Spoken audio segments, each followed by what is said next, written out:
जय श्री राधा, जय श्री कृष्णा। आप सभी प्रिय दर्शकों का हमारे चैनल आई एम एस्ट्रो गुरु जी में बहुत बहुत स्वागत है। आज हम शुक्र ग्रह की बात करेंगे। जिस तरह नवग्रहों में देवगुरु बृहस्पति का महत्वपूर्ण स्थान है, वैसे ही शुक्र ग्रह का भी बहुत ही महत्वपूर्ण स्थान है। जिस तरह देवगुरु बृहस्पति हमारे जीवन पर असर डालते हैं, उसी तरह शुक्र ग्रह का हमारे जीवन पर बहुत अधिक असर पड़ता है। शुक्र ग्रह ये भगवान शिव के, इनको शुक्राचार्य भी वैदिक ज्योतिष में बोलते हैं। ये असुरों के गुरु थे। असुरों के गुरु, राक्षसों के गुरु थे। और देवगुरु बृहस्पति, उनको देवगुरु कहते ही हैं, वो देवताओं के गुरु थे। और शुक्राचार्य जी असुरों, दैत्यों, दानवों के जो है गुरु थे। लेकिन इनका हमारे जीवन में बहुत अधिक महत्व है। शुक्राचार्य जी के पास मृत संजीवनी विद्या थी और ये विद्या शिव जी की अखंड तपस्या करने के बाद शिव जी के द्वारा प्राप्त हुई थी। दैत्यों में, देवताओं में युद्ध होते रहते थे और देवता लोग जितने असुरों का संहार करते थे, हमारे शुक्राचार्य जी अपनी मृत संजीवनी विद्या से उन असुरों को जीवित कर देते थे। उसके बाद भी, असुरों के गुरु होने के बाद भी, हमारे जीवन में सबसे अधिक महत्व शुक्र ग्रह का है। क्यों? क्योंकि सारे सांसारिक सुख देने वाले, सांसारिक वैभव देने वाले, भौतिक सुख देने वाले, सुंदरता प्रदान करने वाले, काव्य, कला, संगीत के क्षेत्र में प्रसिद्धि दिलाने वाले, अभिनय के क्षेत्र में हमको ऊंचाइयों तक ले जाने वाले हैं तो कौन? शुक्र ही तो है। जो भी भौतिक सुख व्यक्ति क्या चाहता है कि हमारे घर में सारे ऐशो आराम के आधुनिक साधन हो, हमारे पास अच्छा गाड़ी हो, अच्छा बंगला हो, नौकर चाकर हो, राजसी ठाठ बाट हो, सारे ऐशो आराम हो। तो ये शुक्र ग्रह के द्वारा ही प्राप्त होते हैं। अब किसको प्राप्त होते हैं, किसको नहीं प्राप्त होते हैं, या किसको कम प्राप्त होते हैं? कोई धनी है, कोई मध्यम श्रेणी का है, कोई अति निर्धन है। तो ये शुक्र ग्रह पर ही डिपेंड करता है। वैदिक ज्योतिष में शुक्र ग्रह को दो राशियों का प्रतिनिधित्व करने का अवसर प्राप्त हुआ। वृष और तुला, ये दो ऐसी राशियां हैं जिनका प्रतिनिधित्व शुक्र ग्रह करते हैं, वृष राशि और तुला राशि। लेकिन उच्च के, इनकी जो उच्च राशि है वो देवगुरु बृहस्पति की मीन राशि है। देवगुरु बृहस्पति की मीन राशि में शुक्र उच्च के होते हैं। और अगर ये 27 अंशों में होते हैं, 27 डिग्री में, तो परम उच्च के होते हैं। और इनकी नीच राशि, ऐसी राशि जहां पर ये बैठते हैं तो नीच के हो जाते हैं और जीवन में अशुभ परिणाम प्राप्त होने लगते हैं। वो है बुध की कन्या राशि।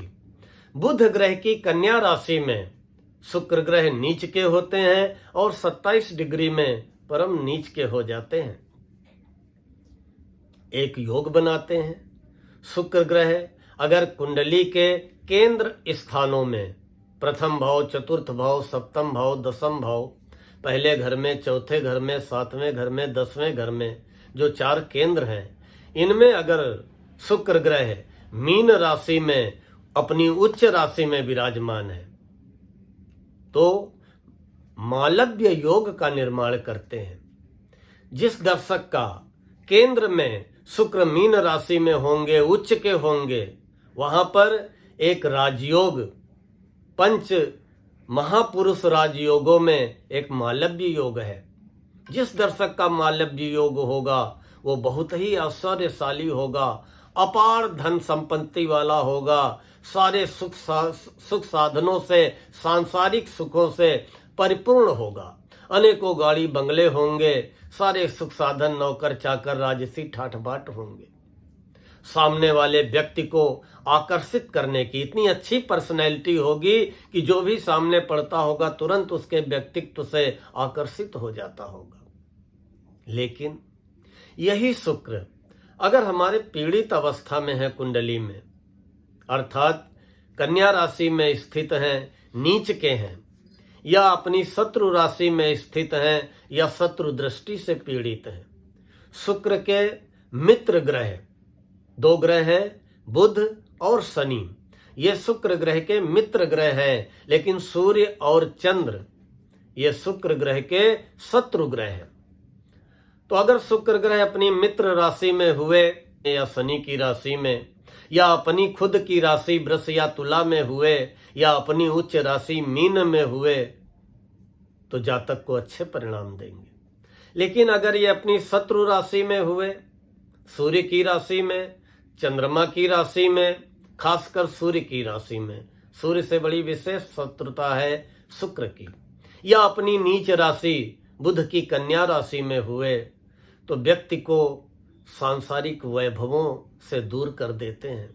व्यक्ति किसी तरह अपना जीविकोपार्जन करता है, लेकिन जो भौतिक सुख साधन है, सांसारिक सुख साधन है, ऐसो आराम के साधन है, विलासिता के साधन हैं, इन सबसे वंचित कर देते हैं, बहुत कम प्राप्त होते हैं। इसलिए हमें शुक्र ग्रह को मजबूत करना है, उनकी अशुभता को समाप्त करना है। जहां तक रोग की बात आती है, तो शुक्र ग्रह अगर पीड़ित अवस्था में कुंडली में होते हैं तो डायबिटीज का रोग दे देते हैं, चर्म रोग दे देते हैं, जननांग संबंधी रोग दे देते हैं, गुप्त रोग दे देते हैं, यूरिन संबंधी, वीर्य संबंधी ये समस्याएं पैदा कर देते हैं। पत्नी के कारक होते हैं। कहते हैं कि जीवन में 4 सुख होते हैं, उसमें कहते हैं कि निरोगी काया और घर में हो माया, पत्नी सदाचारी, पुत्र आज्ञाकारी।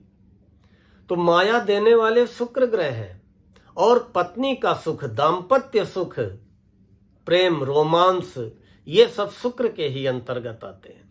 तो जिनका उच्च का है, जिनके शुभ हैं, उन्हें तो सभी क्षेत्रों में अच्छे परिणाम मिलेंगे।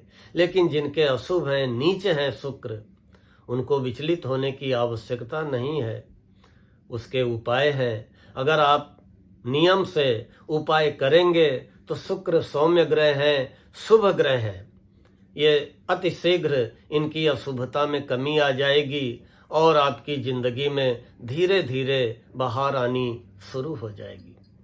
उसके पहले आप सभी से एक अनुरोध करूंगा कि हमारे जिन प्रिय दर्शकों ने अभी तक हमारे चैनल को सब्सक्राइब न किया हो, एक बार सब्सक्राइब अवश्य कर लें, बेल आइकन दबा दें और आगे भी शेयर करते रहें, ताकि आपके इष्ट मित्रों को भी इस वीडियो का फायदा मिल सके। अगर आपका शुक्र ग्रह नीच का है, पीड़ित अवस्था में है, तो परिवार में कलह होती है, पत्नी से अनबन होती है, पत्नी से लड़ाई होती है। लड़ाई का मेन कारण होता है अभावग्रस्त जिंदगी। अगर घर में अभाव होता है, सुख साधनों की कमी होती है, तो विवाद होना स्वाभाविक है। परेशान न हो। हर शुक्रवार को 1 किलो ज्वार खरीद के रख लें, जिसको हम लोग जोंढी भी कहते हैं। जरा सी ज्वार बृहस्पतिवार की रात को भिगो दें, शुक्रवार को सुबह ज्वार में थोड़ी सी चीनी मिलाकर गौ माता को खिला दें। ये आपको हर शुक्रवार करना है।